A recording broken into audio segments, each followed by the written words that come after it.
National Defensive Player of the Year. I know my 2 times he won it. Northwestern history. Right. I had to go from here by me over by you. That was the extent of the athleticism.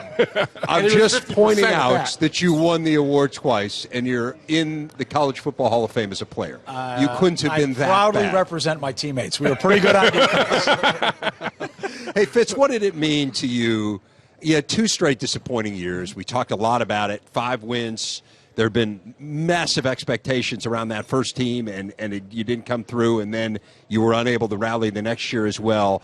And then last season you said this is a huge year for us, and you end up tying the school record for victory. So what did it mean to have a big year last year? Well, for our staff, first of all, sticking to the plan and making the proper tweaks to get us back to where we were when we made a 5-year run to the postseason.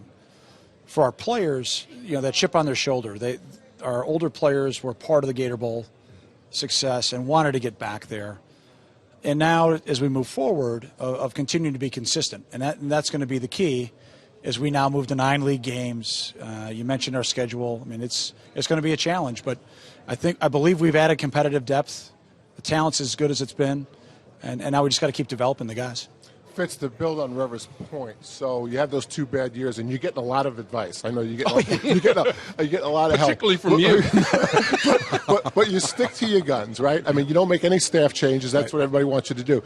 How do you deal with that personally? How do you internalize when you go home? How do you deal with, I know I stick with the plan, I'm not making changes? Well, I think you look at everything critically. I think you look at the whole thing. You take a holistic approach to what you're doing and how you're doing it. Offensively, defensively, kicking game, recruit. I mean, it goes on and on and on. And is the person the problem? Is what they're doing the problem? Is their attitude, their work ethic? And when you start answering no in a lot more areas than, well, we didn't throw it well enough, or we didn't tackle, or we didn't cover well enough, the easy knee-jerk reaction as a leader is, we didn't have success, I'm getting killed on Twitter, I'm going to let you go, and I'm going in a different direction. And you know this in our profession, just because you make a coaching change doesn't mean you're going to be improved at all. There's no direct correlation to that. Otherwise, there wouldn't be agents and search firms, right? It's the other way around. Is you have to know who you are. We have a pretty darn good blueprint for what we believe in at our place. We didn't do a good enough job for 2 years. And we took that to heart, and we worked our tails off to improve collectively, and we've tried to get back to being consistent. I think last year was a great step in the right direction. Now let's go do it again and go earn it again, and that's kind of where our focus is right now. And, Coach, you mentioned from the podium today that the strength of this team overall, what they've been able to do in the offseason, have you been able to see that translate, or what are you expecting that to translate into? That goes back to what did you change? 2 years ago, we looked at ourselves on tape and said, we're terrible at the point of attack. We are not strong enough, first and foremost, up front.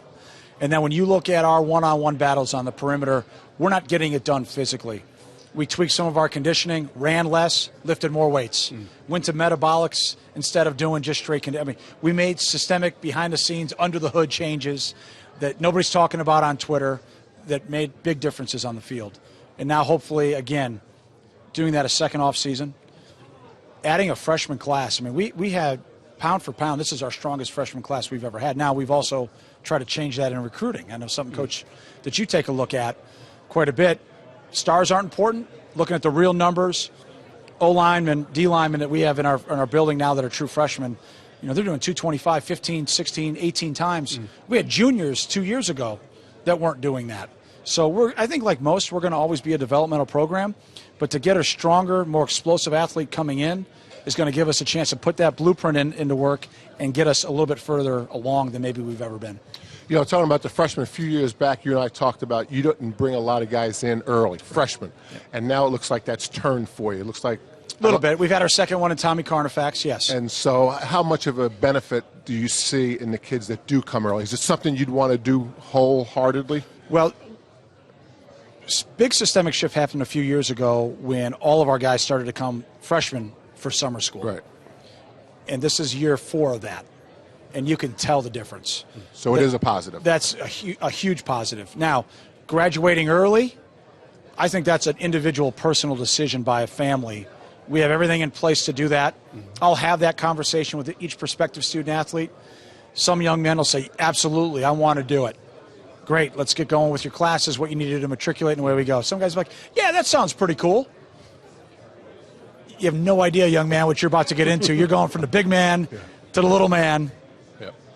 It's not cool. You need to understand what you're getting into. So just try to educate the guys through that. And everywhere's different. We don't need early enrollees for graduation. Semester schools, you need more hours. We need 45 classes to graduate. Our guys take 11 a year, 44 plus a couple summer schools. So we're on that 4-year track to graduate academically. But, Coach, we're seeing a big benefit to the guys being there for summer school and getting after it starting freshman year. 2 years down the road. Not that first year, but a couple years down the road, getting 6 weeks more in the pump and iron and getting around the program and being more comfortable. Coach, let's talk about the offense a little bit. Obviously, Justin Jackson, tremendous athlete, tremendous football player. As he continues to grow in this offense, how far? Where's the ceiling for what he can be? Well, becoming a complete back. If you looked at our tape freshman year, if Justin wasn't in, we were probably throwing it. And True. It wasn't because he couldn't catch it, but protection. Last year took a big step there. Mm-hmm. Went through the whole offseason this year, first time in his career, totally healthy, 100% in the weight room, 100% in conditioning, all through spring practice. Has never done that. So just getting bigger, faster, stronger, getting more explosive. But he's turned into a complete back, and it's exciting to see. You mentioned the line of scrimmage today during your press conference about getting bigger and stronger. Without comparing units, thinking of your best offensive line since you've been the head coach, how does this one rate next to it or close to it? Give me 2 weeks in camp to let you know exactly based on some of the pieces of the puzzle. Park was out for Ian was out for the spring. A couple other guys were a little banged up and limited on a pitch count in spring practice. They're all cleared and will be back. This group's much stronger, much more athletic than our best group. I want to know how deep we are. A year ago we had injuries happen. I think we had 15 different O-line combinations and won 10 football games.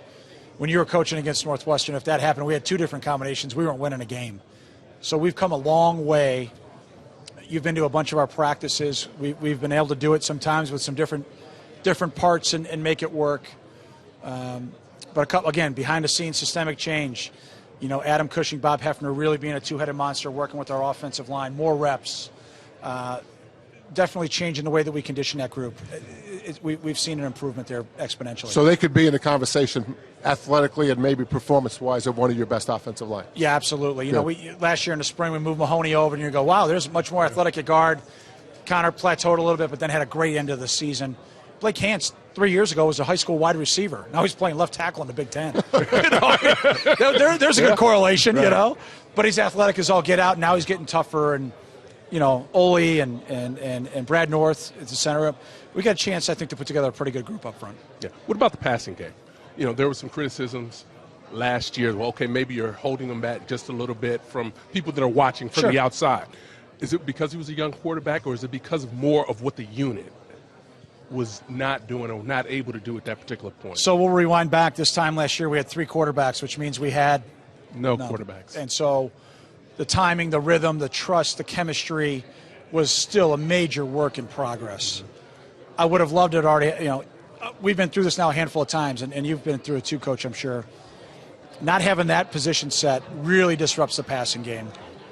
And I keep going on with the excuses. We just weren't good enough. And so we made a decision, and it starts with me. We're going to throw it less. We threw, I think, 135 times less than the year before. And we managed it. We ran it. We had probably the highest drop percentage of our wide receiving court, superbacks, running backs that we've had. So we didn't do a good job helping Clayton. And then, obviously, coaching-wise, we needed to do a better job building a better plan. So collectively, we weren't good enough. For us to get better, we're just going to continue to have to roll our sleeves up and grind. And he's been our quarterback now since last camp. Matt Alviti comes back. He's healthy. Feel really good about that two-headed monster, and we'll see how the young guys develop. But we're in a totally different place than we were at this time last year. You addressed the quarterback part of that equation. What about the wide receiver part? You said in your news conference, Austin Carr, you feel pretty good about.